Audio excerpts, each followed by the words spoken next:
노벨상의 노다지, 초전도체. 8. 레일건. 12. 군사용. 영화 이레이저에 매우 특이한 무기가 등장한다.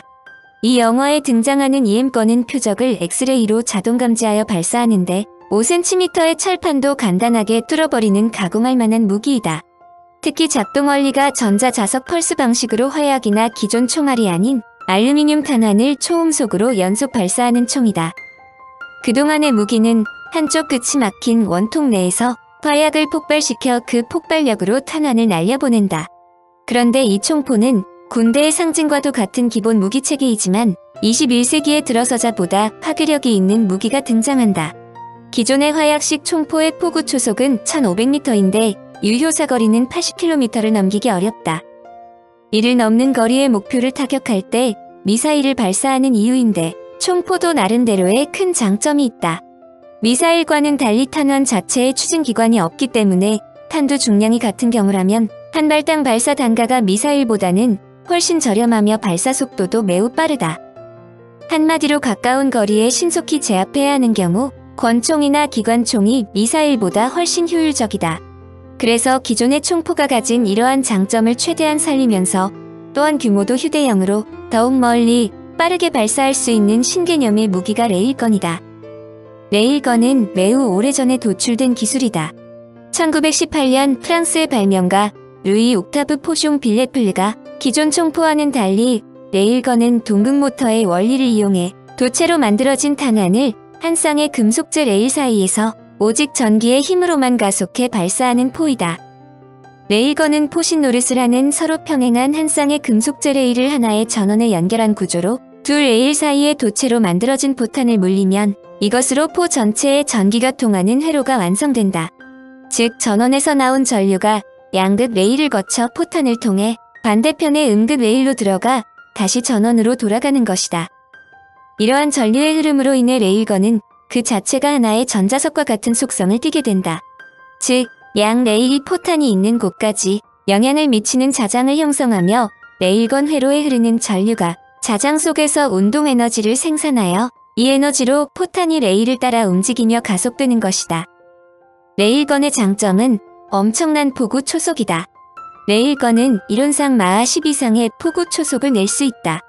이는 탄환에 작용하는 힘의 크기가 전류의 제곱에 비례하기 때문이다. 따라서 기존의 폭약 발사식 탄환과는 달리 충분히 큰 전류만 공급된다면 탄환에 매우 큰 힘을 작용하여 매우 빠른 속도로 발사할 수 있다.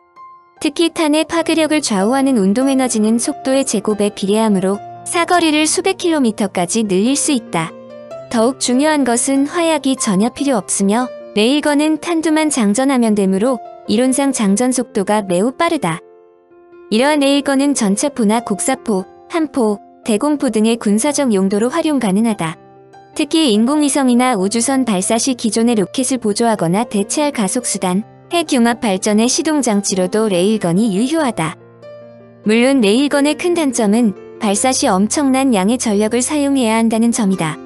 이는 충분한 전력을 공급받기 어려운 곳에서는 사용할 수 없다는 것을 의미한다. 더구나 재료 문제도 만만치 않다. 레일 자체에 엄청난 전류가 흐르는 것은 물론 포탄이 최대 마하 10까지 가속되면서 레일에 엄청난 마찰, 열 압력이 가해지므로 이를 견딜 재료가 확보되어야 하기 때문이다. 실무적으로 레일건의 포탄이 무게 2kg, 직경 40mm, 부피 200세제곱센티미터를 넘지 않아야 하는데 이레이저에 나오는 무기가 바로 그것이다. 그런데 레일건 자체는 초전도체가 필수다. 전자기력을 이용한 초고속 총포리는 총열 포신이 초전도 상태가 아니면 저항으로 인한 고열로 인해 총열이 증발해버리기 때문이다. 미래의 무기의 초전도체가 주인공으로 등장한다는 뜻이다. 보다 흥미있는 무기도 등장한다.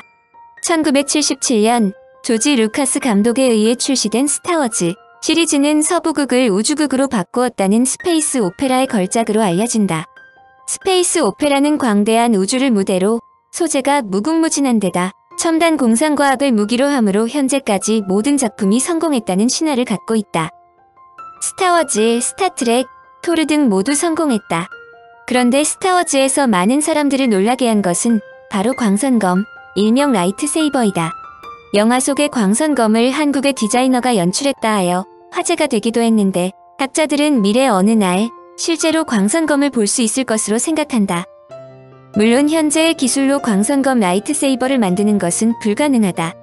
우선 레이저는 장애물에 부딪히지 않으면 계속 직진하는 속성을 가지고 있어 영화 속 광선검처럼 90cm 크기의 검 안에 물리적인 틀 없이 빛을 담아낼 수 없기 때문이다. 그러나 과학은 이 부분에서 틈새를 준다. 레이저 대신에 플라즈마로 광선검을 만들 수 있다는 것이다. 물질의 네 번째 상태로 불리는 플라즈마는 고체, 액체, 기체로 알려져 있는 물질의 세 가지 상태에서 더 큰 에너지 즉 열과 압력을 가하면 기체를 이루고 있는 원자의 원자핵과 전자가 분리되는 상태를 말한다.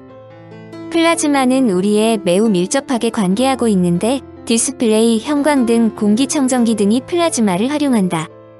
또한 번개나 오라도도 플라즈마 현상의 일종으로 지구를 제외한 전 우주의 99% 이상이 플라즈마 상태로 존재한다고 해도 과언이 아니다. 번개나 오로라가 빛을 번쩍번쩍 내는 것에 차가 나면 플라즈마 상태는 어떤 기체를 사용했는지에 따라 각각의 기체가 고유의 빛을 내므로 여러가지 색의 광선검을 만드는 것도 가능하다. 예를 들어 염소의 에너지를 가해 플라즈마 상태를 만들면 청색 빛이 나오며 헬륨의 경우는 붉은색의 빛이 발생한다. 문제는 어떻게 플라즈마를 이용하여 광선검을 만들 수 있느냐인데 북아일랜드 벨파스트 퀸스 대학 지안 루카 사리 교수가 플라즈마를 이용하여 라이트세이버를 만들 수 있는 방법을 제시했다. 사리 박사는 1단 기체에 에너지를 가할 작지만 강력한 전원 공급 장치를 담은 칼자루에 길고 가느다란 필라멘트를 부착한다. 그리고 그 안에서 전기를 방출하면서 바깥쪽에 특정 기체를 뿌려주면 영화 속 광선검이 그대로 재현된다는 것이다. 광선검의 전원을 켜면 필라멘트가 환하게 밝아지면서 주위에 뿌려지는 기체가 플라즈마로 바뀌고 빛을 내는 레이저와 같은 모습으로 보일 수 있다는 뜻이다. 더구나 플라즈마의 뜨거운 열기는 어떤 물체든 녹일 수 있으므로 영화 속 한 장면 즉 칼로 베는 듯한 효과도 가능하다. 한마디로 군사용으로 가능하다는 뜻이다.